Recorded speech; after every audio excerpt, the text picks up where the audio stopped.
Recordar é viver. Mas quando a gente não consegue gravar muita coisa na cabeça, a internet nos relembra. E as coisas estranhas que andam acontecendo, baseadas em narrativas, primeiro acontecem as narrativas, depois as ações políticas, a gente acaba ficando meio perdido nesse cenário, patira um pouquinho e volta e se questiona por que está acontecendo tudo isso. E a internet trouxe uma entrevista do Barroso de 2013 em que ele admite a influência do PT e de Karl Marx na sua formação intelectual.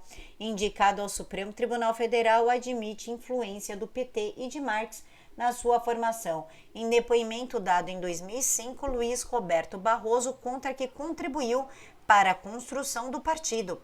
Em entrevista mais recente, disse que mensalão não vem de ontem e nem Lula e nem FHC tentaram mudar o modo como se faz política no Brasil. Então ele admite e continua agindo e defendendo as ações e pensamentos esquerdistas. Indicado nessa quinta-feira, gente, isso é de 2013, tá? Pela presidente Dilma Rousseff para o Supremo Tribunal, o advogado constitucionalista Luiz Roberto Barroso admite a influência do PT em sua formação intelectual.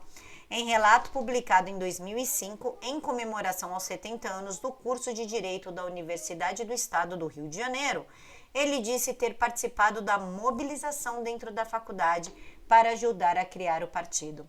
Ou seja, o Barroso tem responsabilidade por esse monstro que é o PT, que levou o Brasil para uma crise econômica, política, ética e moral.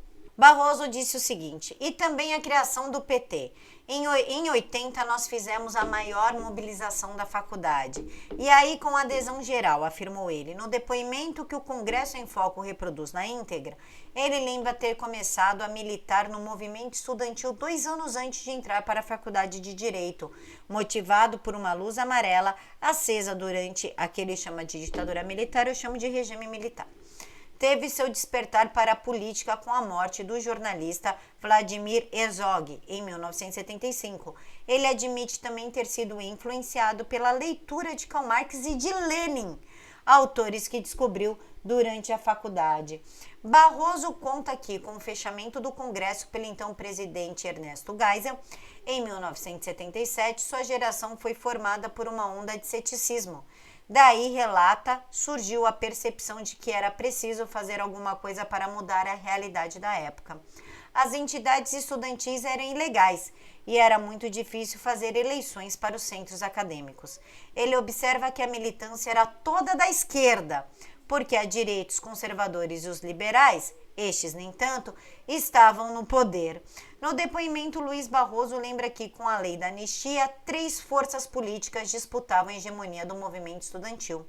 2 delas lideradas por políticos que então haviam voltado do exílio, Luiz Carlos Prestes e Leonel Brizola, e a terceira gravitando em torno do PT. Aí, em 1979 ou 80, começa a se formar o PT, e aí é um racha complicado no movimento, disse, acrescentando que a união de Prestes com Brizola causaria depois uma certa desorientação entre os militantes.